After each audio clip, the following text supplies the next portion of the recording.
Hey guys, welcome to PTN. This is another PTN review with the gang, and we are doing the October 15th patch for Guild Wars 2, which was a huge patch, guys. There was a lot to go over. I'm joined by Matthias, J-Bones, and Regal again, and we're going through all the notes and sort of picking out what we liked, what we didn't like. We're going to try and Hell skim yeah. through it. Oh, exactly. There's a lot to go through, so we're going to try and skim through it as quickly as we can. First thing we're going to take on, and we're just going to get everyone's sort of opinion on this, it's Living World, Blood and Madness, guys. This is the Halloween patch, so typically the whole area is decorated with cool things, but to be honest, there's not much new. Last year, Mad King came, he did a bunch of decorations, did a bunch of games, all kinds of stuff, and now he's back, and now his Mad Prince, his son he locked away and stuffed candy in his face, is here as well. He literally, Life's hard, man. he literally trapped him and stuffed candy corn in his face. Kind of Apparently, Hansel and Gretel, isn't it? it's pretty bad. But as I mean, Regal, your parents don't do that to you? no, they don't lock me in a coffin stuffed with candy corn and chain me up I and hate seal candy me. corn. Candy They corn is did gross. that for all my years in high school Uh, because they really wanted to make sure that I studied hard. But you know, Regal, I'm proud of you because you didn't end up as emo as the Mad King's son. Because that kid is. Not nearly as emo. No offense to our emo viewers, but seriously, this kid is the How do you hate perfect- candy? like. How? Why? Hmm. Well, candy corn I can I've understand. always been more of a chips kind of guy. Oh, you're the salty savory. Yeah. Well, end result is the Always. town's dressed up the same way. We've got the big old cauldron in the middle that Matthias saw and thought was pretty neat. I mean, we've got banners, we got candy corn. It's all pretty much the same. There's the doors we enter the realm. There's even the Mad King's clock tower. Only real big change there is people aren't running with you. They're turned into wisps, so you can't. It's so much get- easier now. Yeah, it's much easier not seeing those character models, but I still bitch about it on the recording. Real and I attempted it. It's a pain. The story instances are short, though, easy, cool little mechanics. To be honest, not really much has changed. The big change wasn't in here, it's in a couple other things. And Matthias, I'm going to hand this one off to you because I know me and you fully enjoyed this. Guys, a big change has happened in World vs. World. They're bringing in seasons. Seasons, which, you know what, I'm not even going to go into detail with. Matthias, go on, take it. What do you think of the seasons they added in World vs. World? I think it's a super good idea, and I really hope it plays out that well. Basically, what I think is really like the big thing is that instead of it's just three servers fighting each other for the sake of fighting each other, and that's it. Yay, we control this week, and then refresh or reset, and then, okay, let's try to do that again. They're actually adding purpose to it by introducing, and not just to play it, but also to win in it, and also sort of to gain those keys to get those awesome chest drops. Mm-hmm.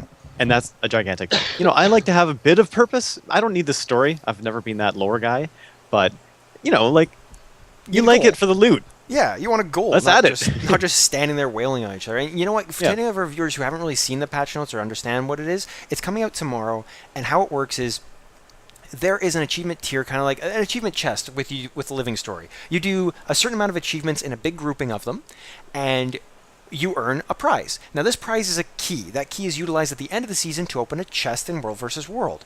The higher your server places in this season, the better the loot that comes out of the chest, which means you as a server, you want to do well and earn your key. And in order to earn your key, Regal, I'll let you take this when you were describing how much it actually takes to earn a key. Like, what were you saying about it? It's Sure, yeah. So people who do their monthlies have noticed that it's possible sometimes to get them done in a day, maybe Yeah, two. that's me. Well, for World vs. World, it's going to take you a little more time than that. These are going to take likely the full season, which we don't know how long is yet. We're guessing upwards of a month because some of the achievements you have to get like 50 world ranks. Now, if you've saved up your laurels, then potentially you can get that in a day. But things like killing 500 guardians or taking a keep from from one of your opposing servers, that's a real challenge. Guardians or guards, did you mean? I'm just curious as if there's class kills. Oh, no class skills, just Guards. guards, so Okay. veterans around the area. I think there's another specific one where you take 150 of those mercenary camps. Oh, fair enough.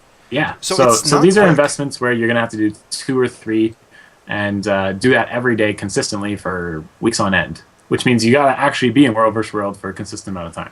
Fair enough. So, go ahead. Yeah, sorry, I Matthias. think that incentive, that adding the incentives will also increase the population, and not just at any one time, like the end of the month or the end of the week, you know, just before the reset. It also does, you know, it should add more population to the servers over a wider period of time. That'd be great. Sure.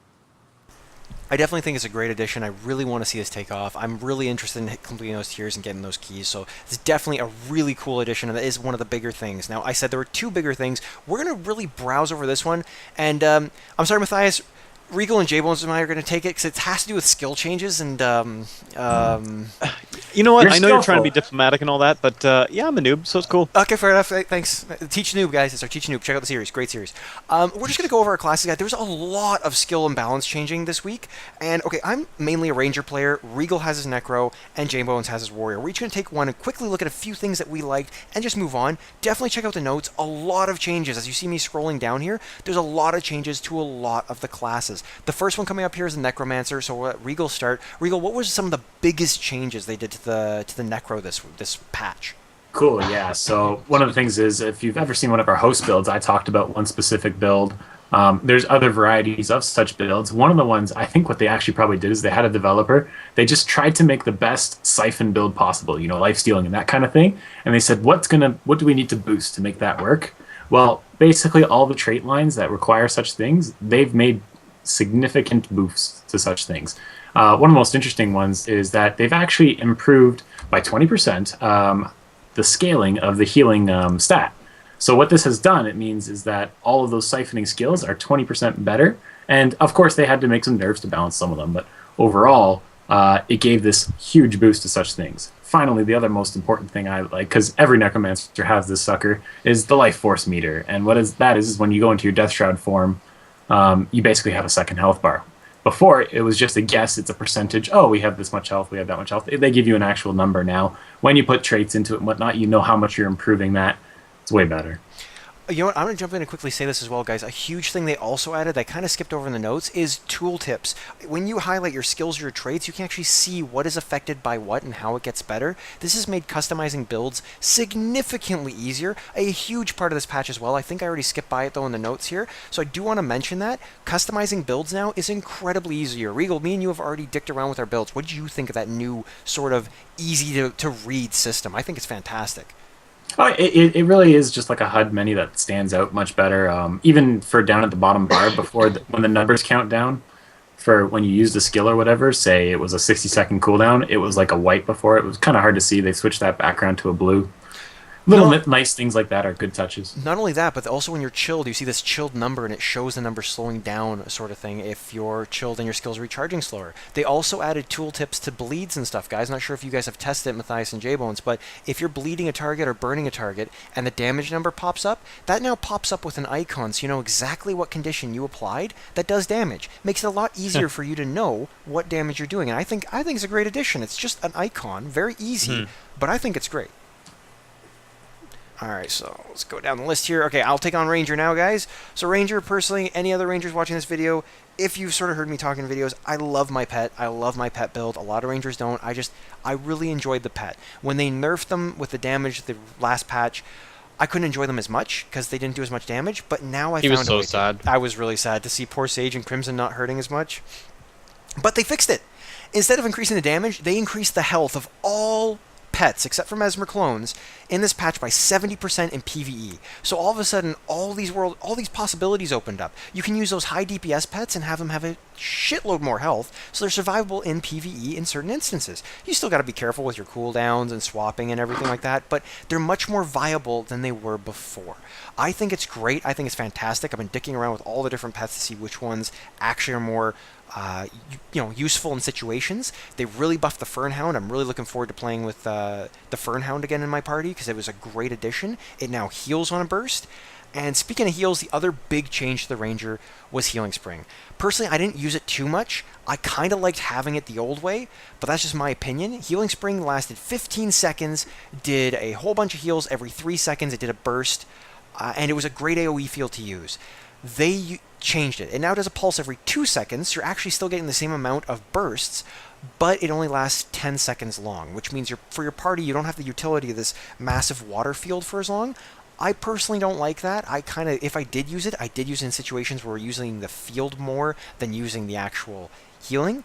But those are the biggest changes. I liked one, didn't really like another. Not really much you can do about that. Oh, sorry, one other big change. Sikkim, honestly, wasn't as big as they hyped it up to be, where we can now reveal stealth enemies. It doesn't work that way, guys, just a heads up. You actually can only reveal a target if you use the skill before he cloaks. It only reveals them for 4 seconds. Honestly, that was supposed to be huge. It Wow. was Sounds nuts. terrible because You have to like guess when they're gonna stealth. Exactly. You have to guess when they're going to stealth. They get the reveals. They can't stealth for another 4 seconds, but then right after that they can. Honestly, I thought it'd be a lot more than it was. It's nothing. Nobody really has that I've seen in the forums or seen in the game has really tried it. They're mainly dicking around with pets right now to see what they can do, but with the Sikkim, yeah, nothing really changed there. Next one on our list would be the Warrior. So J-Bones, take it from here. What did you like about the changes? So they actually changed these 3 skills that kind of all work in tandem. So, one was Vigorous Shouts, Lung Capacity, and Empower Allies. And these 3 skills together are all defensive skills, and they really help make a warrior a little bit more able to cast boons and things like that, instead of just having to call down all these banners and stuff like that and having to get all your buddies freaking cart them around with you. You've done that before. Yeah, and you guys never freaking did it. It would always just be Regal or freaking Omega helping me do it. I think we have recordings of you yelling at us for not grabbing the damn Yeah, banners. well, it was ticking me off because you guys are like, bring your banners, J-Bone, bring your banners. But then you guys don't help me bring the banners. Like, God damn it, guys, pick one up. Anyway, so Vigorous Shouts is it's a skill that heals yourself and nearby allies. So they increase the healing by 25%, and they also increase the scaling with healing power by 80 to 90. So it Made I it tried better. using this build before, and I just found that it wasn't doing enough, especially if I didn't have all shouts equipped. So if you just had 1 or 2, it was kind of not that useful. Lung capacity, that just makes it so that your shouts recharge 20% faster. It's been moved to tier 1 from tier 2, and instead Empower Allies has been put into tier 2. And I think they probably did this because it's a lot easier to use these skills in early game to help yourself and allies, whereas Empowering Allies actually just increases their power. So it's not all that impressive when you're at a lower level, I think. Investment too, I guess, if you're trying to switch up the build. Yeah. Yeah. So those are the things that I really like that they changed in the Warrior. So you're going to be using shouts, less banners now, so that we don't have to cart Well, I completely gave up that build for now, but I might take a peek back at those shouts. Fair enough. Because I did like that. I did like the way they worked, and I did like giving all those boons to everyone because I saw things melt. It was nice to have. Yeah. I just didn't like that your health wasn't going up as much as I wanted it to. You know. Fair enough. All right, we're going to scroll down here. A few World v World fixes on this patch. Something to do with some bug fixes. Just certain I kind of siege wish I sites. jumped on one of those though. Jump on what? What? What? The experience boosters, they worked like Oh. Liquid Karma before. So you Yeah. could have got a ton more. Almost forgot to mention that. Yeah, I forgot. I used my boosters and I didn't realize that it applied to the consumables. I wish I had known. I've got a whole bunch of levels, but no, that's not going to happen. But other than that, nothing too big here. We have some Halloween items in the gem store, and once again, as before, I've said it once, I'll say it again. As long as it's nothing game-breaking, I think it's great they put these cool little nifty things that are one-time things like the mini packs or chance to get personalized treat bag. It's nothing game breaking. Keep doing it, guys. If it earns you money to keep making a great game, keep doing it. I'll support it as long as you never put something in there like get a legendary weapon for this many gems. I don't care. This stuff can keep coming back. And we're back. Sorry, guys. Encoder crashed. I'm pretty sure Regal or Matthias would have edited in a insert here sort of encoder fucked up. Sorry, We'll guys. take care of it. We got it. Movie magic. Movie magic. It happens. There's just a few more quick little notes to go over. We're at the very bottom here. They did a couple additional patches to the game to fix a few bugs with it, and bug fixes are always good. But the biggest bug is something I actually mentioned earlier, and that I think I mentioned it earlier, was the craftable recipes. No, actually, I didn't mention that. Regal, the craftable recipes with all the weapons. You were sort of going over this. That was a big bug that they had to fix, and it was literally a typo, but a typo that made the masses really pissed off. So Regal, just take that really quickly. That's a huge fix. So people. Oh know. yeah, it was kind of funny because they went from the number from 100,000 to 10,000. So people saw that jump at 100,000 at one point in time, and they're like, "Oh my god, what's going on? I'm never gonna make that weapon ever again." They brought it way down because these are kind of like pseudo legendary weapons. What they do with these events that they added in, and they're the exact same ones as last year. They're arachnophobia and whatnot, but they've changed it from lodestones to actual event items. And while that still has value because eventually the event's going to go away, all these items have a use now. Not only have a use, but 100,000 was unbelievably ridiculous. 10,000, high, but doable from someone who really wants to farm for it. It's not unbelievable as it was before. Other than that, a quick question for everyone. We should start asking this at the end of every video. Just quick for the PTN review. Is there anything you guys want to see for the next patch? If not, no worries. Just wondering, is there anything anyone wants to see of this patch or in the next patch? And Matthias, sounds like you have something to say. Santa. Okay, awesome. I'll take that. I want to Maybe see even Rudolph. That'd be cool. Oh, Rudolph. Oh, Now, dude, they I could was totally do more of a like a Dasher Rudolph fan. animal. a Rudolph. Hey? Oh, mini. A Rudolph mini. Oh, Ah. that'd be cool. Man, Are they going to start how's it that gonna in be to November? have Huh? the whole team, like the whole sleigh? Oh, the whole sleigh just following behind you. Yeah, That'd be great. Dasher, Dancer, Prancer, Vixen, baby. Honestly, the only thing I really want to see is I want to see more stuff for the. I'd like to see some more variety. They keep promising. Those devs keep promising in the Ranger forums some Ranger weapon changes, and I still haven't seen them. I'm really looking forward to seeing when these come out. That's one thing I want to see. Other than that, Regal, you have anything to add? Cool. Well, mine's for World vs. World. I was actually hoping we could get some more of those cool traps, like the stealth removal ones. I think those have some neat mechanics that can really change up the way the battles go. Fair enough. So that's what we think of this here patch, guys. Overall, I say it's a great patch. I think everyone here can agree it's a really good patch, a lot to add. And basically, we'll see you next 2 weeks for the next patch. Thanks for watching. Check back for more of these videos.